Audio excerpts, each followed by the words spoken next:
savez, chaque ère a son moyen de communication.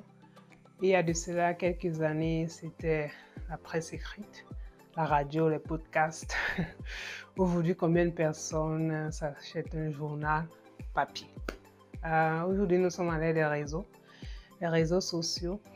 Et dépendamment des réseaux, il y a également différents groupes d'âge ou générations qu'on va retrouver. Les personnes qui utilisent, les utilisateurs de TikTok, ce n'est pas la même tranche d'âge que les utilisateurs de Facebook, de YouTube ou d'Instagram. Et chaque réseau social a également son but. Instagram, ce sont les photos, par exemple. LinkedIn, c'est professionnel. YouTube, ce sont les vidéos.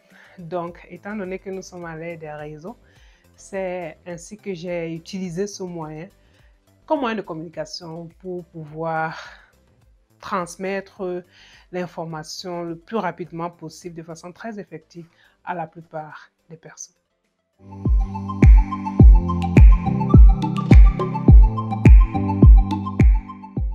Vous savez, la plupart des personnes vont penser que les difficultés, voilà, la barrière auquel on fait face quand il s'agit des études à l'étranger ou bien d'une spécialisation, ce sont les finances. Comment on va faire pour trouver cette somme d'argent et tout le reste? Ça se gère. En fait, d'après mon expérience, l'une des premières difficultés, c'est la désinformation. C'est la malinformation, ouais. Malheureusement, les gens ne vont plus à la source. Surtout que nous sommes à l'ère de... Il y a trop d'informations actuellement, trop. On parle d'obésité de l'information. On veut juste savoir un truc, il y a des milliers de posts dessus sur un sujet, on se perd. On se perd, surtout si on n'a pas de référence.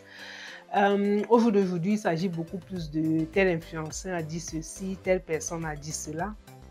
On n'a pas cet esprit d'aller à la source. On n'a pas cet esprit de vérifier le background de la personne qui donne l'information. Est-ce que cette personne qui donne l'information est la mieux placée pour cela? Moi, en tant que médecin, si je veux comprendre quelque chose sur le bâtiment, je ne vais pas demander à un collègue médecin. Il faut bien que j'aille voir quelqu'un du génie civil, quelqu'un qui est expert dans ce domaine-là. Et ça, on l'a perdu. On a beaucoup d'informations, mais on se perd à l'intérieur. Donc, à mon avis, c'est ça la première difficulté, la désinformation. Ensuite, viennent les distractions. Oui, on peut très vite se perdre à l'étranger, loin des parents, à cause des distractions. Surtout si on perd de vue son objectif. On n'est plus focus. Il y a les fêtes, ça ne manque pas. La recherche de l'argent rapide, les petits boulots, les jobs. Ça, on peut s'y perdre. Ça, on peut perdre ce pourquoi nous sommes venus. Quand on se met plutôt à chercher des trucs comme ça, on manque de patience et on veut vite faire l'argent. Et c'est assez dommage parce qu'on ne se rend pas compte à quel point le temps passe et à la fin, on se retrouve disqualifié parce qu'il faut dire qu'il y a des pays, surtout en Allemagne, je parle du système que je connais, où quand on n'a pas passé un examen plus de 3 fois, alors on peut faire ses valises. Donc, ça, à mon avis, ce sont les 2 points principaux, la désinformation et les distractions.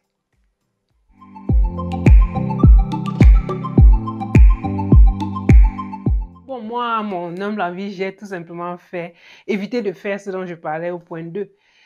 C'est-à-dire, j'ai eu cette mentalité de toujours aller à la source, de vérifier avec les personnes qui étaient adaptées à avoir ces informations-là et de rester focus et d'avoir de la patience pour garder bien l'objectif.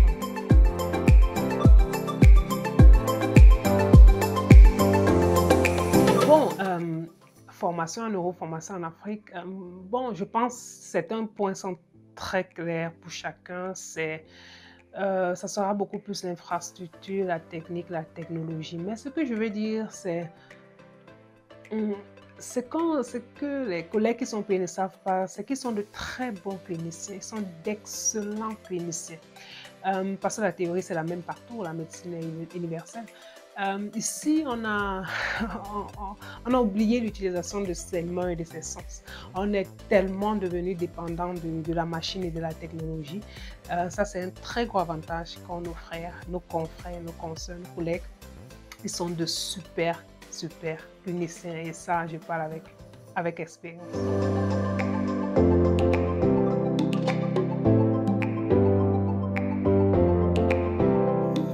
Bon, à ce jeune étudiant, euh, dans mon très cher continent, ou encore en Afrique subsaharienne, ou plus précisément au Cameroun, parce que vous savez, je ne peux pas parler pour toute l'Afrique. Je peux, en Afrique du Sud, au Nigeria, les conditions peuvent être très différentes qu'au Cameroun ou en Côte d'Ivoire. Donc, moi, je vais parler du Cameroun, un système que je connais. Ce que je vais dire, c'est n'oublie pas ce qui t'a motivé à étudier médecine. Chacun a ses motivations. Si tu n'as pas pu étudier à l'étranger ou tu n'as pas pu faire une spécialisation à l'étranger, ça ne veut pas dire que tu es un mauvais médecin. Non, non, pas du tout. On a de très, très, très bons médecins sur place. C'est une opportunité. Si c'est possible, pourquoi pas? Et après, c'est chacun de voir ce qu'il veut faire avec le savoir qu'il a acquis. Mais sur place également, on a des patients, on a nos populations, il faut s'en occuper.